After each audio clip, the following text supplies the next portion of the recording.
ਭਰਾਵੋ ਸਤਿ ਸ਼੍ਰੀ ਅਕਾਲ। ਮੈਂ ਪ੍ਰਗਟ ਸਿੰਘ ਫਸਲਾਂ ਦੀ ਜਾਣਕਾਰੀ ਤੋਂ। ਫਸਲਾਂ ਦੇ ਵਿੱਚੋਂ ਨਰਮੇ ਦੀ ਫਸਲ ਬਹੁਤ ਖਤਰੇ ਤੇ ਚੱਲ ਰਹੀ ਹੈ ਤੇ ਗੁਜਰਾਤ ਦੇ ਪਤਨ ਡਿਸਟ੍ਰਿਕਟ ਦੇ ਵਿੱਚ ਹੈਗਾ ਮੈਂ ਤੇ ਇੱਥੇ ਅਸੀਂ ਗੱਲਬਾਤ ਕਰਨ ਦੇ ਲਈ ਬਾਈ ਪ੍ਰਤੀਕ ਜੀ ਕਿਸਾਨ ਦੇ ਖੇਤ ਹੀ ਪਹੁੰਚੇ ਹੋਏ ਆ ਤੇ ਸਾਡਾ ਤਾਂ ਪਹਿਲਾਂ ਇਹੀ ਮਕਸਦ ਹੁੰਦਾ ਵੀ ਕਿਸੇ ਖੇਤ 'ਚ ਜਾਈਏ ਤਾਂ ਉਹਨਾਂ ਦੀ ਪ੍ਰੈਕਟਿਸ ਕਾਪੀ ਕਰੀਏ। ਵੈਰਾਈਟੀ ਬਾਰੇ ਵੀ ਗੱਲਬਾਤ ਕਰਾਂਗੇ। ਟਿੰਡੇ ਕਾਣੇ ਨਹੀਂ ਮਿਲੇ ਹੈਗੇ, ਗੁਲਾਬੀ ਸੁੰਡੀ ਤੋਂ ਇਹਨਾਂ ਨੂੰ ਡਰ ਨਹੀਂ ਲੱਗ ਰਿਹਾ ਹੈਗਾ। ਮੇਰੇ ਭਾਈ ਤਾਂ ਫਸਲ ਬਹੁਤ ਚੰਗੀ ਹੈ ਕਿਉਂਕਿ ਪਿਛਲੇ 2-4 ਦਿਨਾਂ ਤੋਂ ਵਰਖਾ ਹੋਈ ਹੈ। ਇਹਨਾਂ ਦਾ ਕਾਫੀ ਨੁਕਸਾਨ ਵੀ ਹੋਇਆ। ਵਰਖਾ ਦੇ ਕਰਕੇ ਤਾਂ ਇੱਕ ਵੱਖਰਾ ਨੁਕਸਾਨ ਹੈ, ਕਿਸੇ ਏਰੀਏ 'ਚ ਵੀ ਹੋ ਸਕਦਾ ਹੈਗਾ, ਪਰ ਸੁੰਡੀ ਦਾ ਨੁਕਸਾਨ ਨਹੀਂ ਹੈਗਾ। ਇਹ ਕਿਸ ਤੇ ਕੰਮ ਕਰਦੇ ਆ? ਬਿਜਾਈ ਦੇ ਤਰੀਕੇ ਤੇ ਕੰਮ ਕਰਦੇ ਆ, ਖਾਦਾਂ ਤੇ ਕੰਮ ਕਰਦੇ ਆ, ਸੋਇਲ ਹੈਲਥ ਤੇ ਕੰਮ ਕਰਦੇ ਆ, ਪ੍ਰੈਕਟਿਸ ਤੇ ਕੰਮ ਕਰਦੇ ਜਾਂ ਵੈਰਾਈਟੀ ਜਿਦਾਵਾਂ। ਸੁੰਡੀ ਕਿਉਂ ਨਹੀਂ ਆਈ? ਸੁੰਡੀ ਦੀ ਸਪਰੇਅ ਵੀ ਨਹੀਂ ਕੋਈ ਕੀਤੀ। ਇਹਨਾਂ ਦੇ ਹਿਸਾਬ ਨਾਲ ਇਹ ਫਸਲ ਕੋਈ ਜ਼ਿਆਦਾ ਘੈਂਟ ਨਹੀਂ ਹੈਗੀ। ਲਾਸਟ ਟਾਈਮ ਇਹਨਾਂ ਨੇ ਇੱਕ ਬੰਪਰ ਯੀਲਡ ਲਈ ਹੈ ਆਪਣੀ ਪ੍ਰੈਕਟਿਸ ਦੇ ਤਹਿਤ। ਇਹਨਾਂ ਨੇ 32 ਕੁਇੰਟਲ ਦਾ ਰਿਕਾਰਡ ਲਿੱਤਾ, ਇੱਕ ਕਿੱਲਾ ਪੰਜਾਬ ਦਾ 8 ਕਨਾਲ ਵਾਲਾ। ਤਾਂ ਮੇਰੇ ਲਈ ਤਾਂ ਇਹ ਬਹੁਤ ਜ਼ਿਆਦਾ ਵੱਡੀ ਹੈ। ਤੁਹਾਡੇ ਲਈ ਤਾਂ ਸ਼ਾਇਦ ਸੁਣਨ ਨੂੰ ਤਾਂ ਗੱਪ ਲੱਗਦਾ ਹੋਵੇਗਾ, ਪਰ ਜਦੋਂ ਖੇਤ 'ਚ ਆਏ ਆ ਤਾਂ ਜਿਹੜੇ ਫਾਰਮਰ ਪਿਛਲੀ ਵਾਰ ਇਸ ਖੇਤ ਦੇ ਵਿੱਚ ਦੇਖ ਕੇ ਗਏ ਇਹਨਾਂ ਦਾ ਖੇਤ, ਉਹਨਾਂ ਨੇ ਵੀ ਮੰਨਿਆ ਇਸ ਦਾ ਵੀ ਲਾਸਟ ਟਾਈਮ ਬੰਪਰ ਯੀਲਡ ਆਈ ਹੈ। ਤੇ ਇਸ ਵਾਰ ਜੇ ਵਰਖਾ ਨਾਲ ਖਰਾਬ ਨਹੀਂ ਹੁੰਦਾ ਹੈਗਾ ਤਾਂ ਉਸ ਤੋਂ ਵੀ ਬੰਪਰ ਆਏਗੀ। ਪਰ ਮੈਂ ਕਹਿੰਦਾ ਪੰਜਾਬ ਦਾ ਫਾਰਮਰ ਇਹਨਾਂ ਤੋਂ ਕੁਝ ਸਿੱਖੇ। ਉਹ 16 ਕੁਇੰਟਲ ਵੀ ਯੀਲਡ ਲੈ ਗਿਆ ਤਾਂ ਬਹੁਤ ਵੱਡੀ ਹੈ।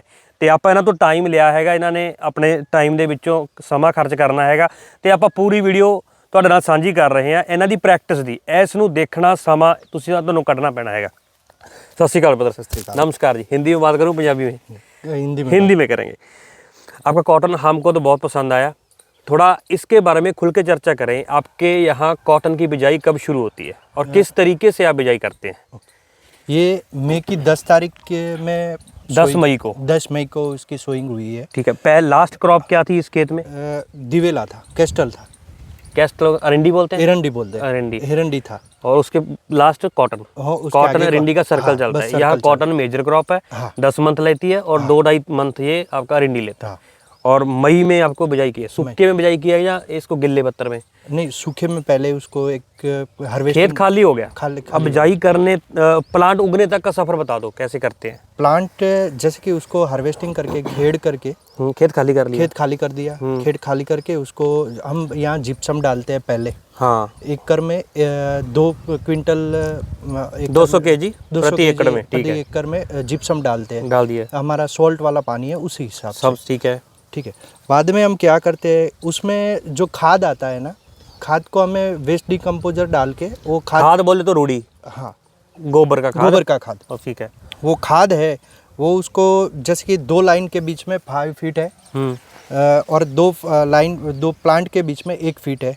तो उसमें क्या करते हैं, जैसे कि ये बेड आप देख सकते हो, ये बेड है ना, बेड के नीचे जैसे कि ट्रैक्टर से उसको नीचे खेड़ करके उसको नीक जैसा बना देते हैं। खाली बनाते हैं? खाली बना देते हैं सूखे में। हाँ, सूखे में बना दिया। उसमें खाद डाल दिया। खाद भी उसी में डालना? सिर्फ खाली में? हाँ, खाली में ही डालना, पूरे खेत में नहीं डालना। हाँ।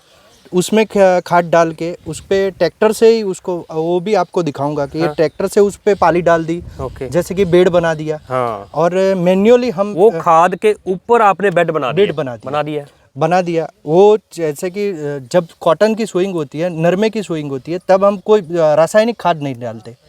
बिजाई के समय नहीं यूज किया आपने? बिजाई के समय नहीं किया। 30-35 दिन तक हम कोई रासायनिक खाद डालते ही नहीं। ठीक है। क्योंकि वो बेड पे बनाया हुआ है, नीचे खाद डाला हुआ है। जैसे कि उसको थोड़ा पोषण चाहिए उसमें से मिल जाएगा। और डिस्टेंस क्या बताया था हमने? अगर आप लाइन में सीड टू सीड लगा रहे हैं 12 इंच पे? हाँ, 12 इंच पे। और लाइन टू लाइन है जो ये 60 इंच 5 फीट का। हाँ, 5 फीट का। ओके। कम से कम कितना सीड लगा देते हो? लेबर लगाती है? हाँ, लेबर लगाती है। मशीन से तो बिजाई करते नहीं, तो लेबर लगाया हुआ है। तो एक पैकेट में हो जाता है? एक पैकेट में 1 एकड़ हो जाता है। 500 ग्राम 450 ग्राम में हो जाता है। हाँ, 450 ग्राम में 1 एकड़ हो जाता है। तो आप अपने हिसाब से यहाँ कितने टाइम से कॉटन की खेती कर रहे हैं?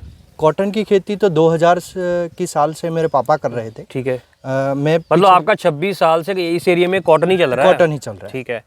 तो 1 एकड़ में लगभग आप कितने प्लांट को मेंटेन करते हैं इस तरीके से? ये 4000, 4000। हमारे तो इससे डबल 2.5 गुना रहता है। बहुत से फार्मर में तो मैंने देखा 10,000 तक प्लांट है 1 एकड़ में। आप 10,000 तक प्लांट है, लेकिन आपके प्लांट बड़े हो जाएंगे। हाइट बहुत ज्यादा 8 फीट 9 फीट के हो जाएंगे। मैं यही देख रहा हूँ कि आपके ये आप बॉल देख सकते हैं। आपके वहाँ ऐसी बॉल जैसे कि ये नहीं है। हमारे यहाँ नीचे से फ्रूट आता ही नहीं है। हमारे यहाँ 3 फुट से फ्रूट शुरू होता है और ऊपर की तरफ जाता है। हमने पूरे आप खेत में कोई भी प्लांट देखेंगे हाँ। तो उस पे क्रॉप कटिंग किया हुआ टॉप को कट किया है, टॉप को कट किया है। हम ਸਭੀ सभी ਤੋੜੇ फार्मरों को ਹੋਏ बोल ਆ रहे हैं। ਸਾਰੇ ਨਰਮੇ ਦੇ। ਆਪਾਂ ਫਿਰ 1 ਬਾਈ 1 ਗੱਲ ਕਰਦੇ ਹੈਗੇ ਆ। नरमे की जर्मिनेशन हो गई, हाँ। प्लांट उग गया, हाँ। उसके बाद वाटर मैनेजमेंट क्या रहता है, खाद का स्प्रे का क्या कंट्रोल रहता है? वो जैसे कि टेम्परेचर, वो टाइम पे टेम्परेचर ज़्यादा होता है। मई को बिजाई किया आपने, 8-10 दिन में आपका जर्मिनेशन हो गया, मिड मई में आपकी क्रॉप एस्टेब्लिश हो चुकी है, हाँ। तो फ्रूट कब आएगा? फ्रूट अभी चल रहा है सितंबर, पर 45 डेज के बाद उसको फ्रूट लगना चालू हो जाएगा। हमारे यहाँ जो प्रैक्टिस चलती है उसमें पहला फ्रूट तो हम अच्छा मानते ही नहीं है। हम जानते हैं कि पहले फ्रूट का थोड़ा लेट आए और पहला फ्रूट गले ना, नीचे वाला फ्रूट अर्ली फ्रूट आए ना, क्योंकि उसमें ये हमारे पिंक बॉलवर्म का चल रहा है, गुलाबी सुंडी का, तो उसमें पूरे या तो टिंडे खराब हो जाते हैं सुंडी की वजह से, या फिर वो नीचे का फल गल जाता है बारिश की वजह से, नीचे एयर उतना जाता नहीं है। मैं यहाँ देख रहा हूँ प्लांट का नीचे से ही फ्रूट लेके ऊपर की तरफ हाइट भी ले रहा है और पूरे का पूरा प्लांट नीचे से ऊपर तक टिंडों से भरा पड़ा है। आपका फ्रूट 45 डेज से आना शुरू हो गया, लेकिन न्यूट्रिशन कब दिया आपने, कैसे हमने दिया? 30 दिन का कॉटन होता है। हाँ, जब एक मंथ का कॉटन हो गया। एक मंथ का कॉटन हो गया, तब क्या उसके कार्रवाई? बाद में हम क्या करते हैं मैन्युअली, जैसे कि DAP, potash, okay, ammonium sulphate, मात्रा एकड़ में जैसे कि 50 kg हम DAP डालते एक हैं, गट्टा हो गया, एक कट्टा हो गया। एमोनियम सल्फेट 50 kg डालते हैं, एक कट्टा हो काफी गया। महंगा है ये तो। एमोनियम सल्फेट 1000 रुपये है। हाँ, पोटाश डालते हैं 1 एकड़ में 20 किलो। 20 किलो, उसके बाद में सल्फर डालते हैं 1 एकड़ में 6 किलो। ओके और जिंक आता है, वो जिंक डालते हैं हम एकड़ में 10 किलो जी। ओके ये सब मिक्स कर देते हैं। ओके। और मिक्स करके बाद में हम क्या करते हैं, वो लेबर से उसके जो प्लांट है ना, हाँ। उसके आसपास में आप यहाँ खड्डा बोलते हैं। खड्डा बोलते हैं, खड्डा करके उसमें डालते हैं। इसका इस सिस्टम का कोई फोटो वीडियो है आपके पास? हाँ है। वो हम साथ में लगा देंगे, आपको अच्छे से तरीके से समझ आ जाएगा। हाँ। प्लांट आपने 1 मंथ में 1 फुट तक कर लिए, हाँ कर लिया। तो उसके साथ में खड्डे बना लिए, हाँ। इस खाद का मिक्सचर बना के उसके उसमें डाल खड्डे में दिया। डाल दिया, हाँ। और खड्डा बंद करके पानी लगा दिया। पानी लगा दिया। तो आगे फिर खादों का यूरिया कैसे देते हैं? हम यूरिया डालते ही नहीं। डालती नहीं है? पूरे साल में मैं एक बोरी भी, एक कट्टा भी मैं यूरिया नहीं लाता। मेरे पास जितनी भी जमीन है, मैंने यूरिया कभी यूज किया ही नहीं। ओके, तभी भी आपका कॉटन इतना अच्छा हो रहा है। कॉटन बिल्कुल। क्या क्या रीजन मानते हो भी यूरिया से कोई नुकसान होता है? हाँ, यूरिया आप डालेंगे तो उसमें सकिंग पेस्ट ज्यादा आएगा। ये रस जो चूसक। वो हाँ रस चूसक है, वो उसमें ज्यादा लगेगा। पूरे 1 महीने से उसमें कोई दवाई का नाइट्रोजन तो आपने दिया है, लेकिन वो नाइट्रोजन DAP वाले दिया है, अमोनिया एमोनियम में सल्फेट वाला दिया है। तो जैसे कि सल्फर में दिया तो वो नाइट्रोजन उस पे हावी नहीं होता है। हाँ उस पे हावी नहीं होगा तो उसमें सकिंग पेस्ट कम आएगा, जी। और सकिंग पेस्ट कम आएगा तो उसमें ये मैंने भी सुना है कि अगर आप अमोनियम सल्फेट यूज करते हो तो प्लांट में 10% से ज्यादा नाइट्रोजन एक्टिव नहीं रहता है, नहीं रहता। और लॉन्ग टाइम रहता है। Long time. और जो हम ज्यादा यूरिया स्प्रे कर देते हैं, नीचे डाल देते हैं, पानी लगा देते हैं, तो उसमें से एकदम नाइट्रोजन बढ़ता है, प्लांट में बहुत ज्यादा रस बन जाता है, और दूसरे वो रस, हाँ, को बस वो रस attract कर लेता है। खींचने के लिए वो दूसरे सकिंग पेस्ट आ जाते हैं। ठीक है, और उसकी वजह से हम तो वही फार्मर, जितने भी फार्मर हर ठीक है। ये जो आपने जितनी खादों का मिक्सचर किया, ठीक है, मुझे नहीं पता कि इस खादों का आप इसमें कॉम्बिनेशन कैसा है, लेकिन आपके क्रॉप से पता चल रहा है कि आपने क्रॉप ने उसको एक्सेप्ट किया है, और वो कितना टाइम फिर वैसे ही चलता रहता है। उसके बाद जितना भी न्यूट्रिशन है फोलियर में जाता है, सारा स्प्रे में जाता है। हाँ, स्प्रे में करते हैं। उसके बाद फिर आप कोई खड्डा नहीं लगाते, कोई छटा नहीं लगाते? नहीं, खड्डा नहीं लगाते। उसमें बाद में जब जैसे कि प्लांट पे 80-90 जैसे बॉल बन जाती है, हाँ। तब उसमें एमोनियम सल्फेट खुला डाल देते हैं। 80-90 दिन पे 90 एक बार तो आपने कार्रवाई की, पहले 30 दिन के 30 ऊपर, दिन के बाद। 45 दिन के ऊपर फ्रूट आना शुरू हो गया, उसके बाद 90 दिन पे फिर कौन सी कार्रवाई हुई? वो एमोनियम सल्फेट डाल के दोबारा से? हाँ, एमोनियम वो 1 एकड़ में 1 थैली एक बैग डालते हैं हम। एक थैली का मतलब 25-50 किलो? 50 की, 50 किलो, मतलब पहले भी 50 किलो, बाद में भी। मतलब 2022 को इन्होंने अमोनियम सल्फेट यूज किया, उसमें नाइट्रोजन और सल्फर होता है, आप देख लीजिए उसमें। ओके, ये कर दिया, और उसके बाद इसके ऊपर आपका सुंडी का कोई मैंने देखा ट्रैप भी कोई नहीं लगा है, स्प्रे भी आप बोल रहे थे पहले कोई नहीं किया है, ऐसा क्यों? ये कोई इसकी टेक्नोलॉजी है या क्या है?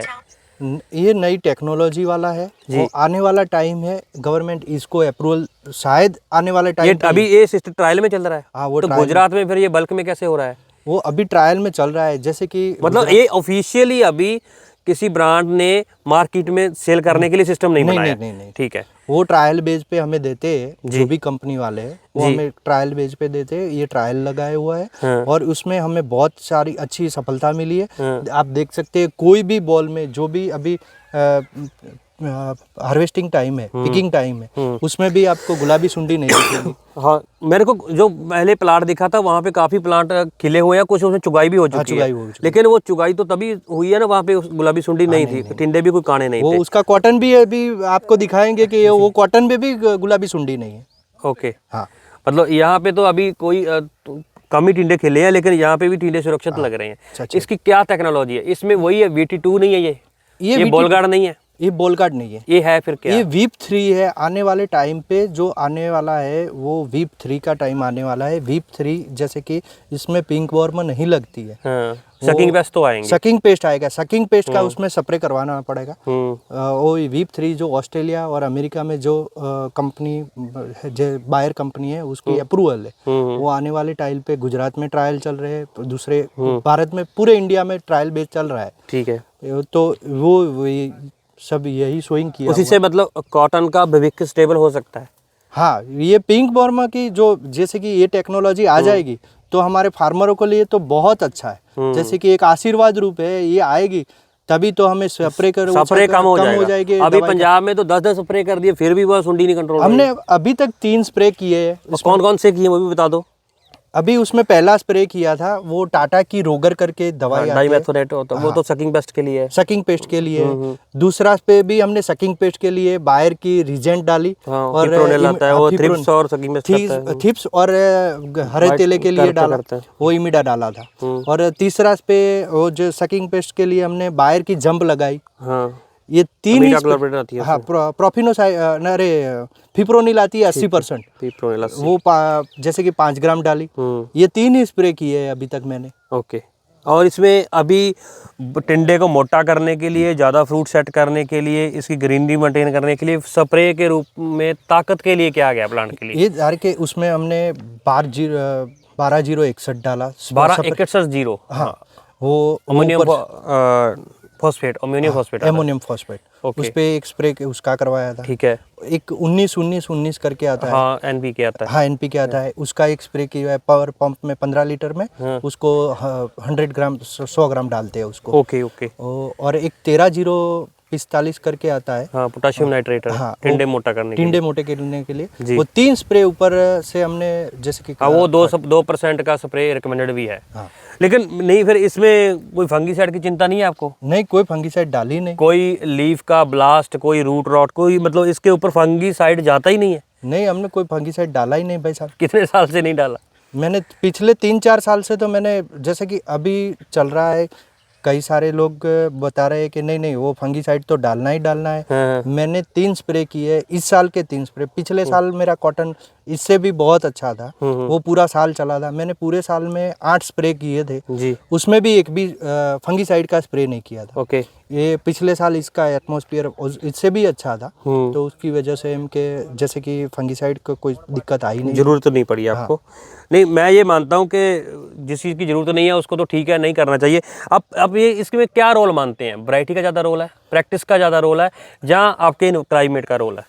क्लाइमेट भी बहुत काम करता है। क्लाइमेट तो ठीक है, आपके एरिया को इफेक्ट कर सकता है। हाँ। वो किसी और एरिया में क्लाइमेट उसको कोई बाय तो कर नहीं सकता, खरीद के तो कोई क्लाइमेट को बना नहीं सकता। लेकिन मैं ये मानता हूँ प्रैक्टिस का भी कहीं ना कहीं रोल है। प्रैक्टिस आपके एरिया में कोई और प्रैक्टिस भी चल रही है जिसका उत्पादन इससे कम आ रहा है, जो नॉर्मल फार्मर करते हैं? नॉर्मल फार्मर करते हैं, प्लेन में करते हैं, वो उसके आधा भी उसका मतलब आपके ये माना चाहे कि अगर आपके गांव में 100 लोग खेती करते हैं तो 80 लोगों की पैदावार कितनी आती है एकड़ में? एकड़ में वो जैसे कि 14 से 16 क्विंटल तक वो निकाल लेते हैं। ठीक है, आपका क्रॉप लंबा है, हमारा 150 दिन का क्रॉप है, खेत खाली हो जाता है 170 दिन में। हमें तो 350 दिन तक खड़े रखते हैं। ये साल थोड़ा डैमेज हुआ। पिछले साल मैंने सोइंग किया था, मई की 9 तारीख से स्टार्ट किया था।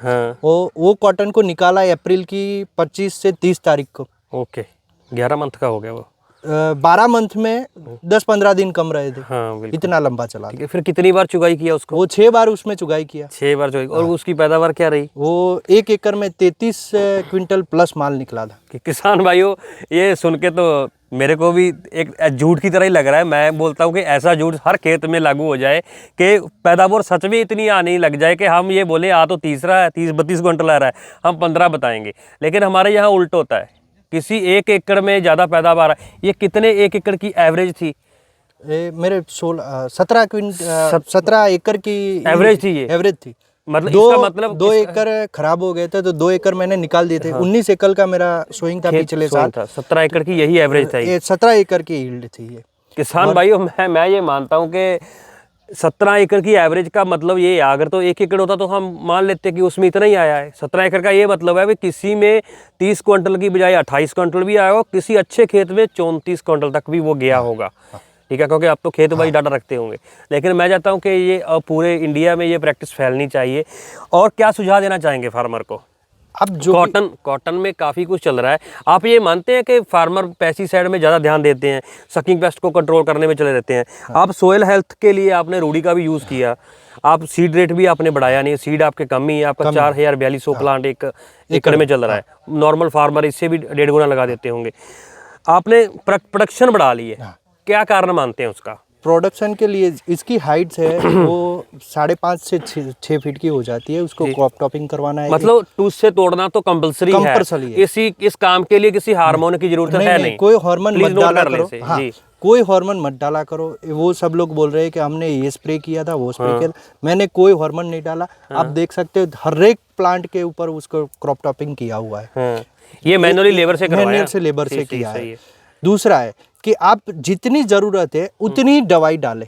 हाँ। ज्यादा दवाई ये कोई दुकानदार ने बोला, किसी और ने बोला, हाँ, इधर उधर से सुना और आप 5-6 दवाई का साथ में स्प्रे मत करवाइए। हाँ, ये सबसे मेन पॉइंट यही है। हाँ, प्लांट एक बार डिस्टर्ब हो गया, उसने पता नहीं क्या गलत डिसीजन लेना है। और जैसे कि हर एक दवाई है वो अपने टाइम पे लगाया करिए। जैसे कि एक बार सकिंग पेस्ट ज्यादा आ जाता है, अपना प्लॉट है वो डैमेज होगा तो उसको रिकवर करने में बहुत टाइम लग जाता है। चाहिए। तो टाइम ही तो हमारे पास है नहीं। तो वही मेन है। जैसे कि डैमेज हो उससे पहले हमें उसको दवाई का स्प्रे डालना है जी। डैमेज होने के बाद में आप डालेंगे तो उसको रिकवर होने में बहुत टाइम निकल जाएगा। आपके तो 150 दिन की क्रॉप है। हाँ, और 150 दिन को जाने के बहुत टाइम नहीं लगता है जी। तो उसकी वजह से हमारा यहाँ का एक शेड्यूल फिक्स है कि हमें 45 दिन पे पहला स्प्रे करवाना है, 65 दिन या 60 दिन में दूसरा स्प्रे करवाना है, 80-90 दिन में तीसरा स्प्रे करवाना है। उसके बाद जो जरूरत नहीं पड़ता, उसके बाद जब जरूरत होगी तब स्प्रे करवाना, उसके बाद नहीं करना। हाँ, पहली पिकिंग या फिर अब इस प्लॉट की लग रहा है कि 20-25 दिन में 30 दिन में इसकी पिकिंग होगी। हाँ, इसकी बजाय वही मई में है। हाँ, मई में पूरा हमारे यहाँ पूरा ये वाला खेत एंड फरवरी में या मार्च में खाली होगा।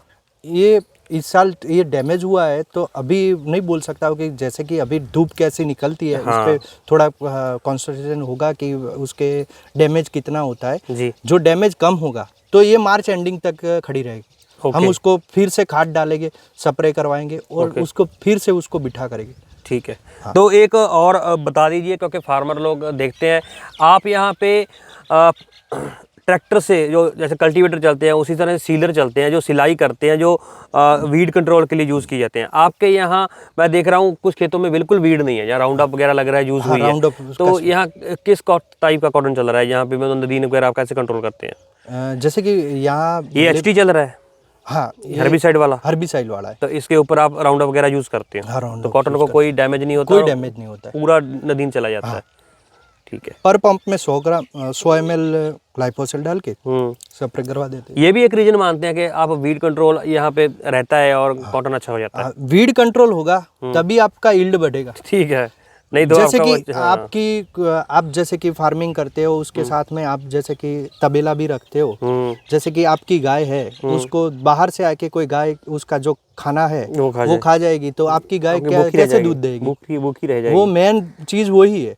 जैसे कि आपके जो भी फार्म है, आपका जो भी पिंड है, आपका खेत है, उसमें जो ये वीड है वो नहीं होना चाहिए। बिल्कुल। ये हमारे यहाँ आपको ऐसा लग रहा होगा कि आपके खेत में भी इतना वीड खड़ा है, क्योंकि हमारे तो ये 2 दिन में उसको वीड का स्प्रे हो जाएगा, ये तो जल जाने वाला है जी।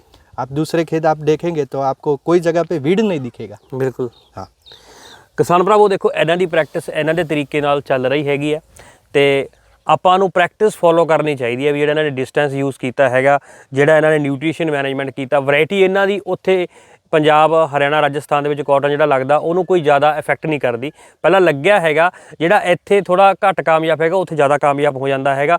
ਵੈਰਾਈਟੀ ਦਾ ਟਰਾਇਲ ਚੱਲਦਾ ਰਹਿੰਦਾ ਹੈਗਾ, ਪਰ ਤੁਹਾਡੇ ਨਾਲ ਆਪਾਂ ਇਨਫੋਰਮੇਸ਼ਨ ਸਾਂਝੀ ਕਰਦੇ ਰਹਾਂਗੇ। ਹੋਰ ਵੀ ਕਾਫੀ ਫਾਰਮਰ ਦੇ ਖੇਤ ਦੇਖਦੇ ਹੈਗੇ ਆ। ਤੁਸੀਂ ਚੈਨਲ ਤੇ ਬਣੇ ਰਹੋ। ਤੇ ਸਰ ਤੁਸੀਂ ਸਮਾਂ ਕੱਢਿਆ, ਤੁਹਾਡਾ ਖੇਤ ਵੀ ਦਿਖਾਇਆ, ਤੁਸੀਂ ਇੰਨੀ ਮਹਿੰਗੀ ਇਨਫੋਰਮੇਸ਼ਨ ਸਾਡੇ ਫਾਰਮਰ ਨੂੰ ਦਿੱਤੀ ਹੈਗੀ, ਤੁਹਾਡਾ ਬਹੁਤ ਧੰਨਵਾਦ। ਥੈਂਕ ਯੂ, ਬਹੁਤ ਥੈਂਕ ਯੂ।